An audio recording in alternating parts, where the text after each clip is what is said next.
भारत विश्व का सबसे बड़ा लोकतंत्र है और भारत में आईटी का दुनिया में सबसे आगे है। दुनिया में कुछ ऐसे क्षेत्र हैं जिसमें भारत के विद्यार्थियों ने काफ़ी एक अपना नाम रोशन किया है। लेकिन जम्मू कश्मीर की बात करें, जम्मू कश्मीर के कुछ ऐसे क्षेत्र हैं जहां पर आज भी शिक्षा के नाम का पूरी तरह से खिलवाड़ किया जा रहा है। आज आपको ऐसी तस्वीरें बताऊंगा मैं जो एक दर्दनाक है। उधमपुर से करीब 80 किलोमीटर दूर मैं इस समय पंचायत दुमनोत के गवर्नमेंट हाई सेकेंडरी स्कूल दुमनोत में हूं और आपको एक ऐसी तस्वीरें दिखा रहा हूं, एक दर्दनाक है जिसमें खुले आसमान में बच्चों को बैठने के लिए मजबूर हैं। चाहे बारिश हो, गर्मी हो, इनको काफ़ी खुले आसमान में बैठने के लिए हर दिन जो मजबूर रहते हैं। इस स्कूल की आपको कहानी बताऊं तो जहां पर मात्र एक ही कमरा है जिसमें पढ़ाई की जाती है और क्लासेस लगती है, एक ही कमरा है। और ये स्कूल हायर सेकेंडरी स्कूल दुमनोत के नाम का है। 12 क्लासेस में सिर्फ एक ही कमरा है, मात्र एक ही कमरा आपको दिखाई देगा। और इस स्कूल की जो संख्या है वो 400 से अधिक है, जिसमें ज़्यादातर बच्चियां हैं। आपको मैं एक ऐसी तस्वीरें दिखाऊंगा, आप देखिए कि किस तरह से जो बच्चियां हैं वो बिल्कुल खुले आसमान में बैठने के लिए मजबूर हैं। शिक्षा के नाम से जम्मू कश्मीर की ओर से बहुत बड़े बड़े बजट पेश किए जाते हैं, लेकिन हकीकत में होता नहीं।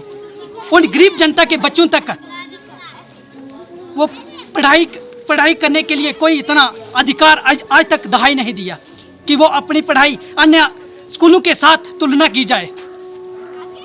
आज भी वो मजबूर होकर जहां पर बैठे हैं। इसके पीछे क्या कारण है? बहुत सारे सवाल पैदा। क्या आज तक इस समस्या की खबर प्रशासन तक नहीं पहुंची, या प्रशासन ने इस खबर तक सोच नहीं लिया? हालांकि मीडिया की तरफ से पिछले 1 साल से इस स्कूल की समस्या को लेकर लगातार जागरूक किया जा रहा है, उसके बाद भी जो प्रशासन है गहरी नींद में सोया है। आज तक इनकी समस्या का समाधान नहीं हुआ। और हमारे साथ आपने देखा कि खुले आसमान में जो बच्चे धूप में बैठे हैं, सीधा इन्हीं से बात करते हैं कि क्या समस्या है, किस तरीके से अपनी पढ़ाई करते हैं वो। कौन सी कक्षा में पढ़ते हो? 11th। तो जब बारिश होती है तो कैसे पढ़ाई करते हैं इसमें? बारिश होती है तो हमें घर को जाना पड़ता है, फिर बारिश की वजह से नहीं तो यहाँ पे रूम नहीं है बैठने के लिए। तो आप इधर बाहर ही पढ़ाई करते हैं? हाँ, धूप में यही करना पड़ता है, नहीं तो बारिश होती है तो हमें घर को जाना पड़ता है, छुट्टी हो जाती है। आपका क्या नाम है? शबनम बारिश। तो कैसे पढ़ाई करते हैं आप इस गर्मी में, और जब बारिश होती है तो कैसे पढ़ाई करते हो आप? सर यहीं बाहर बैठ के धूप में करते हैं, जब कमरे तो है नहीं यहाँ पे, तो 1-2 था तो वो भी गिर गए हैं, तो यहीं बाहर बैठ के करते हैं धूप में।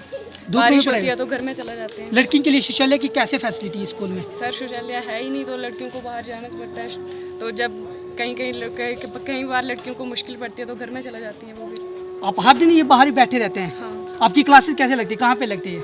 सर ऐसे ही बाहर, कभी पीछे बैठ जाते हैं, कभी इधर बाहर बैठ जाते हैं डंगे पे, तो यहीं पे लगती है क्लासेस हमारी। तो क्या मांग रखना चाहते हैं वो?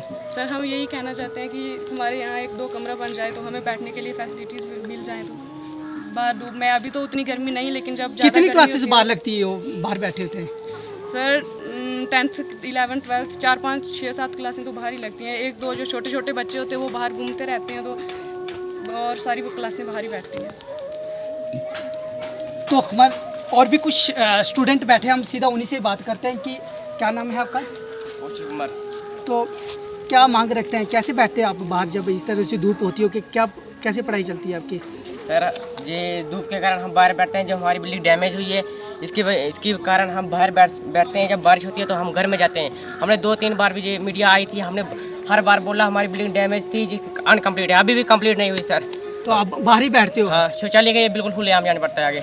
शौचालय नहीं है क्या आपके स्कूल में? नहीं, जो था वो भी डैमेज हो गया, खुलेआम जाते हैं हम आगे। लेबोरेटरी है आपके स्कूल में?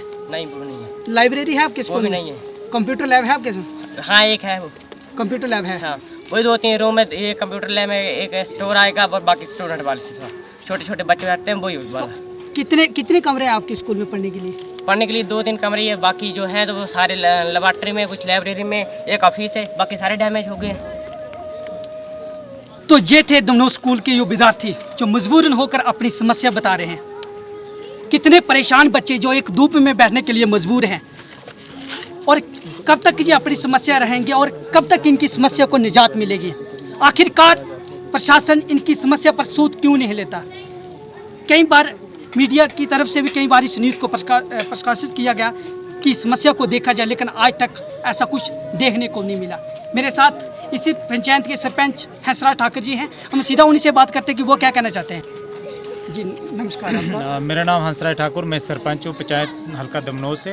और मैं ये बताना चाहता हूँ, ये उधमपुर डिस्ट्रिक्ट हेडक्वार्टर से तकरीबन 80 किलोमीटर ये दूरी की जहाँ पे हाई सेकेंडरी स्कूल है।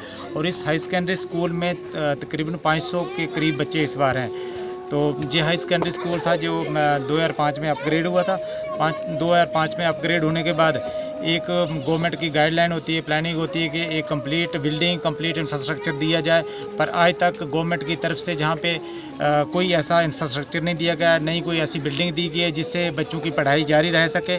हमने बार बार एडमिनिस्ट्रेशन से गुहार लगाई है जब से मैं 3 साल से अपने जहाँ का सरपंच बना। अभी तक आपको गुहार लगाने के बाद किस तरह से ये एजुकेशन डिपार्टमेंट की तरफ से रिस्पांस मिलता है? देखिए, मैं बताना चाहता हूँ कि सबसे पहले हमने डिप्टी कमिश्नर उधमपुर से बात की थी इसके बारे में, उनसे उनके नोटिस में लाया था, फिर डायरेक्टर स्कूल एजुकेशन के नोटिस में लाया, फिर मैं एडवाइज़र के नोटिस में लाया, फिर commission secretary school education notice में भी लाया। मैं हर एक के पास गया हूँ, पर आज तक सिर्फ झूठे आश्वासन मिलते रहे, कुछ भी करने को राजी नहीं है। मैं बता देना चाहता हूँ गवर्नमेंट की तरफ से, गवर्नर महोदय की तरफ से पिछली बारी जहाँ पे उन स्कूलों को 10-10 एडिशनल क्लासरूम दिए गए, जहाँ पे ऑलरेडी 40-40, 50-50 क्लासरूम हैं, वहाँ पे दिए गए, और वो भी शहर के किनारे। गाँव के बच्चे हैं, यहाँ पे दूर दराज एरिया है, इसके बाद दूसरा रेसी डिस्ट्रिक्ट शुरू हो जाता है, दूसरी तरफ मौर डिस्ट्रिक्ट शुरू हो जाता है। मैं बता देना चाहता हूँ कि आपका अभी तक मेमोरेंडम डायरेक्टर तक पहुँचा और क्या रिस्पॉन्स रहा वहाँ से? डायरेक्टर के साथ बैठ के मीटिंग हुई, टेबल मीटिंग हुई हमारी। डायरेक्टर को डायरेक्टर ने फीडबैक भी ली है एजुकेशन डिपार्टमेंट से, बट अभी तक कुछ भी नहीं एक्शन नहीं हुआ है। जहाँ पे मैं बता देना चाहता हूँ कि ऐसे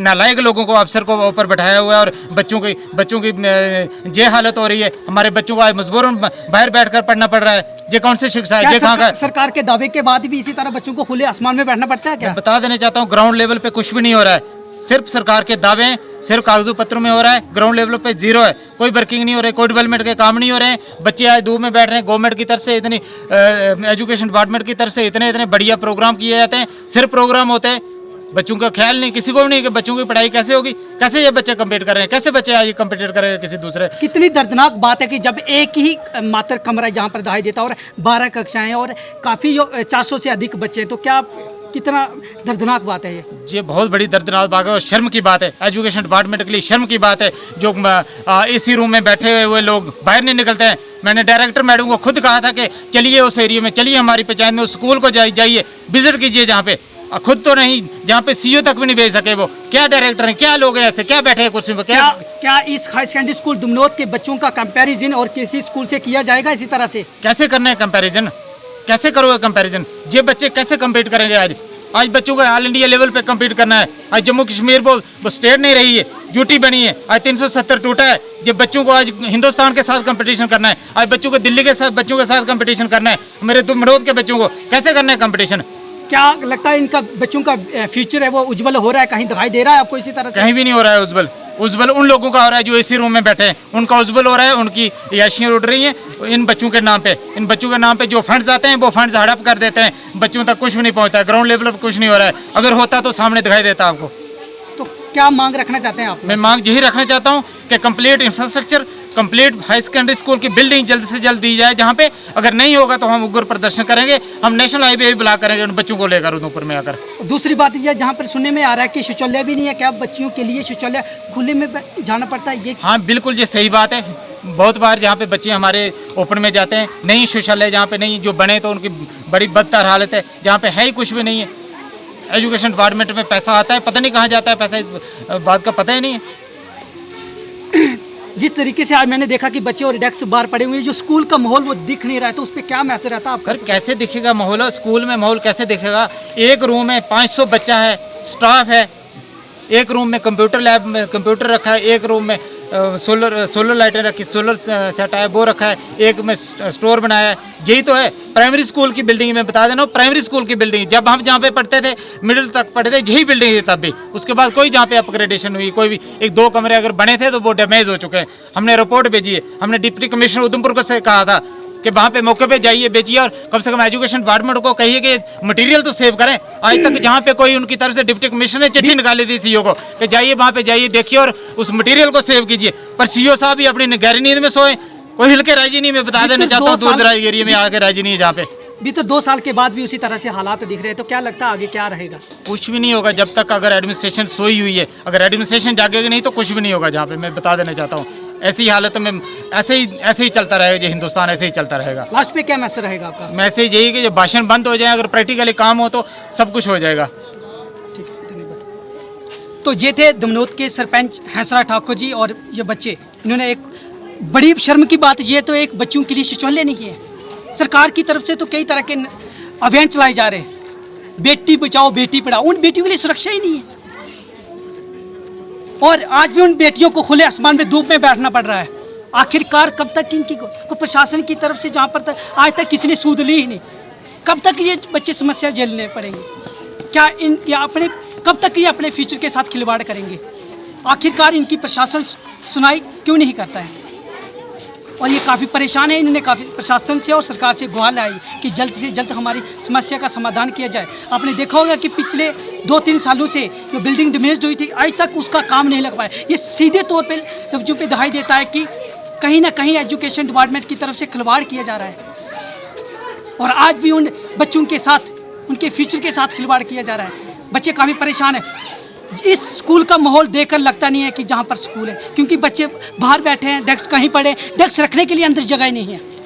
जहाँ पर स्टाफ की कमी है, मात्र 40% स्टाफ भी कम है। जहाँ पर मेडिकल, अगर इनको मेडिकल के सब्जेक्ट नहीं मिलते हैं, बाकी आर्ट्स के भी कई सब्जेक्ट वैकेंट हैं, और भी कई तरह की समस्या है।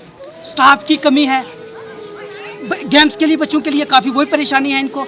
और ये बच्चे आज भी बैठे हैं। आप देखिए कि ये डेस्क पड़े हुए, ये बच्चे बैठे किस तरह से अपनी परेशानियों से, ये इस तरह से क्या पढ़ाई होगी, बच्चों का फ्यूचर उज्जवल होगा?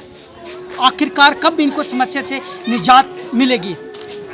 आप देखते रहिए दैनिक स्टेट समाचार। मैं हूँ नरेश ठाकुर, उधमपुर।